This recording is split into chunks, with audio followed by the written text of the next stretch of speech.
যদি আল্লাহ তাআলা তোমাদের সাহায্য করেন তাহলে কোনো শক্তি তোমাদের পরাজিত করতে পারবে না, আর তিনি যদি তোমাদের পরিত্যাগ করেন তাহলে এখানে এমন কোন শক্তি আছে যে অতঃপর তোমাদের কোন রকম সাহায্য করতে পারে?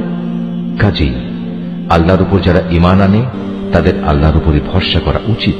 কোন নবীর পক্ষে কোন বস্তুর খেয়ানত করা সম্ভবই নয়। হ্যাঁ, মানুষের মধ্যে কেউ যদি কিছু খেয়ানত করে তাহলে কিয়ামতের দিন সে ব্যক্তিকে তার খেয়ানতের সে বস্তু সহ আল্লাহর দরবারে হাজির হতে হবে। অতঃপর প্রত্যেককেই তার অর্জিত ভালো মন্দের পাওনা সঠিকভাবে আদায় করে দেয়া হবে। সেদিন তাদের কারো ওপর অবিচার করা হবে না। যে ব্যক্তি আল্লাহর সন্তুষ্টির পথ অনুসরণ করে তার সাথে কিভাবে সে ব্যক্তির তুলনা করা যায়? যে আল্লাহর বিরোধী পথে চলে শুধু তার ক্রোধই অর্জন করেছে, তার এমন ব্যক্তির জন্য জাহান্নামের আগুন হবে একমাত্র বাসস্থান, আর তা হবে সত্যিই একটি নিকৃষ্ট আশ্রয়স্থল। এরা নিজ নিজ আমল অনুযায়ী আল্লাহর কাছে বিভিন্ন স্তরে বিভক্ত হবে। আল্লাহ তাআলা এদের সব ধরনের কার্যকলাপের উপর সজাগ দৃষ্টি রাখেন। আল্লাহ তাআলা অবশ্যই তাঁর ঈমানদার বান্দাদের উপর এই অনুগ্রহ করেছেন যে তিনি তাদের মাঝ থেকে একজন ব্যক্তিকে রসুল করে পাঠিয়েছেন, যে তাদের কাছে আল্লাহর কিতাবের আয়াতসমূহ পড়ে শোনায় এবং সে অনুযায়ী সে তাদের জীবনকে পরিশুদ্ধ করে। সর্বোপরি সে নবী তাদের আল্লাহর কিতাব ও তাঁর গ্রন্থলব্ধ জ্ঞান বিজ্ঞান শিক্ষা দেয়। অথচ এরা সবাই ইতিপূর্বে স্পষ্ট ভ্রান্তিতে নিমজ্জিত ছিল।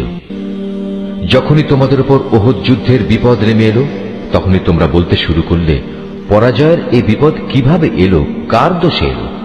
অথচ বদরের যুদ্ধে এর চাইতে দ্বিগুণ পরাজয়ের বিপদ তো তোমরাই তাদের ঘটিয়েছিলে।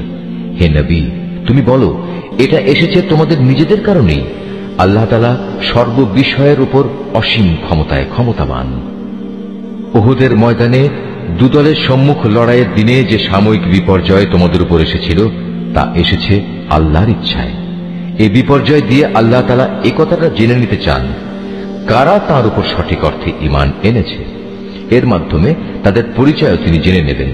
যারা এই চরম মুহূর্তে মুনাফিকি করেছে, এ মুনাফিকদের যখন বলা হয়েছিল যে সবাই একসাথে আল্লাহর পথে লড়াই করো অথবা কমপক্ষে নিজেদের শহরের প্রতিরক্ষাটুকু তোমরা করো, তখনও তারা বলল, যদি আমরা জানতাম আজ সত্যি সত্যি যুদ্ধ হবে তাহলে অবশ্যই আমরা তোমাদের অনুসরণ করতাম।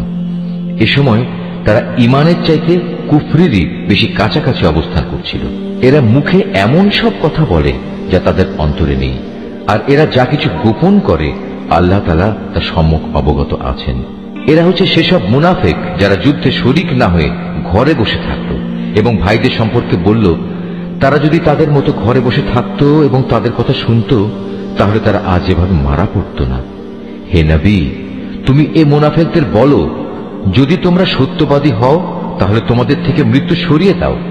যারা আল্লাহর পথে নিহত হয়েছে তাদের তোমরা কোনো অবস্থাতেই মৃত বলো না, তারা তো জীবিত।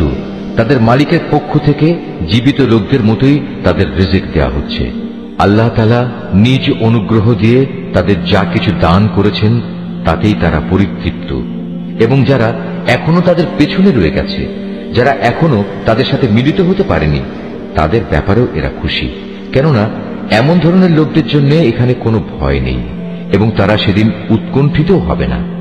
এ ভাগ্যবান মানুষরা আল্লাহর পক্ষ থেকে অফুরন্ত নিয়ামত ও অনুগ্রহে উৎফুল্ল আনন্দিত হয়, কারণ আল্লাহ তাআলা ঈমানদার বান্দাদের পাওনা কখনো বিনষ্ট করেন না। উহুদের এত বড় আঘাত আসার পরেও যারা আবার আল্লাহ তাআলা ও তার রসুলের ডাকে সাড়া দিয়েছে এবং তাদের মধ্যে আরো যারা নেক কাজ করেছে, সর্বোপরি সর্বদা যারা আল্লাহকে ভয় করে চলেছে, এদের সবার জন্য রয়েছে মহাপুরস্কার।